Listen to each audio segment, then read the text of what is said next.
But I love that you just said that widowhood is TMI. Mm-hmm. It is, because it is so incredibly overwhelming. And Mm-hmm.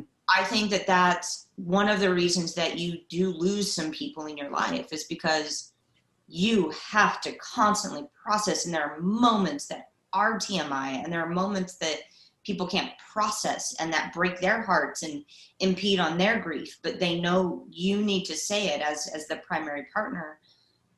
And I think that that's also one of the things that you can gain, is you have to connect with other widows.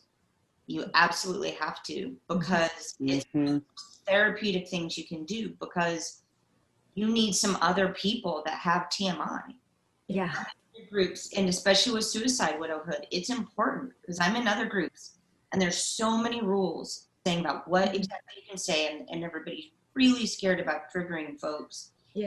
And I believe in that, right? I want people to have a safe space, but I don't have to do that with you guys. It's the only time that I don't feel like I'm failing at something. Yeah. Well, it makes us your safe space, right? Yeah.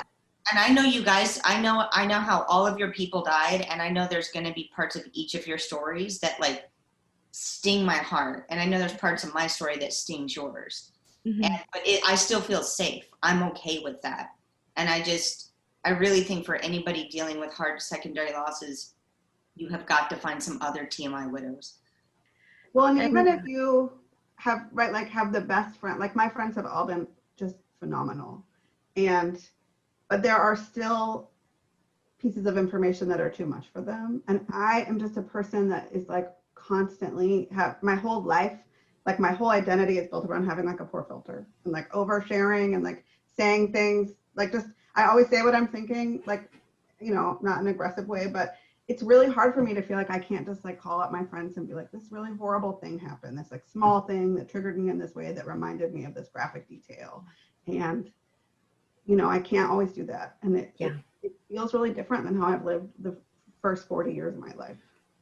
I completely relate to that, Amy, because, you know, I posted on, you know, the board when I had something trigger me, and it was like some graphic stuff about my husband's death. And it feels very heavy, and I want to let it out, but I want to I don't want to just write it in my journal. Sometimes I need somebody to hear me, but it's not the kind of thing that I want to say to my mother, and, you know, because it's upsetting, and I don't want to say it to pretty much anybody who knew him, because I think it's too much.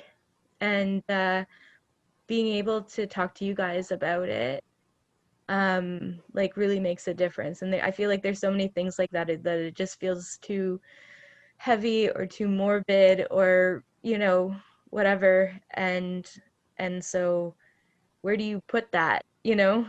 Yeah. And that's why I so appreciate this group, our group, because because we know that we can put it here. We can put it here, we can put it in our forums. Because I've experienced that also, even with great friends. I have really great friends and I have great sisters. And there have been difficult things I've brought up where there's that pause.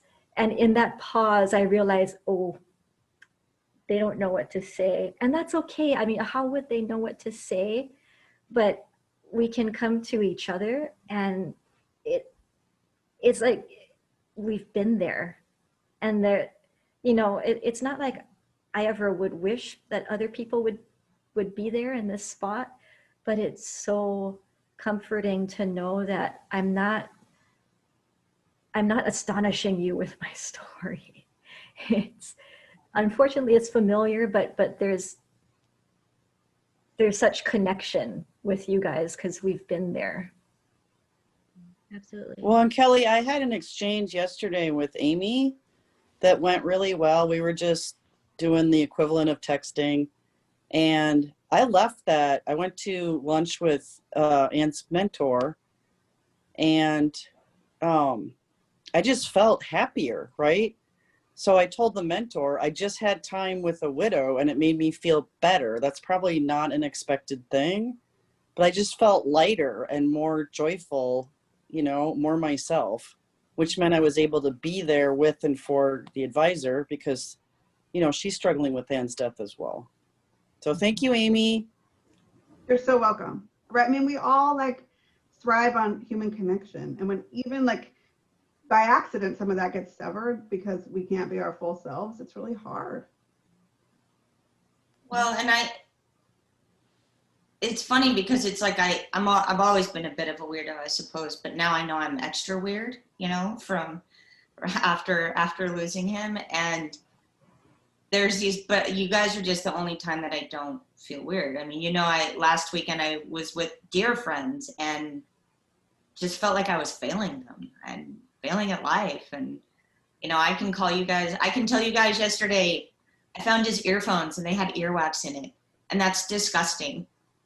And I wanted to look up at him and be like, really, buddy? Really? Why? What is happening here?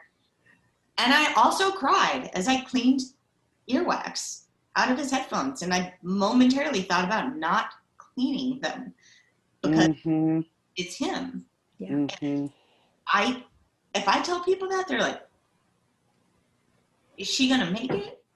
And if I tell you guys that, they're like, yep. You know? So anybody experiencing this, just please find a group of weirdos for TMI. Well put.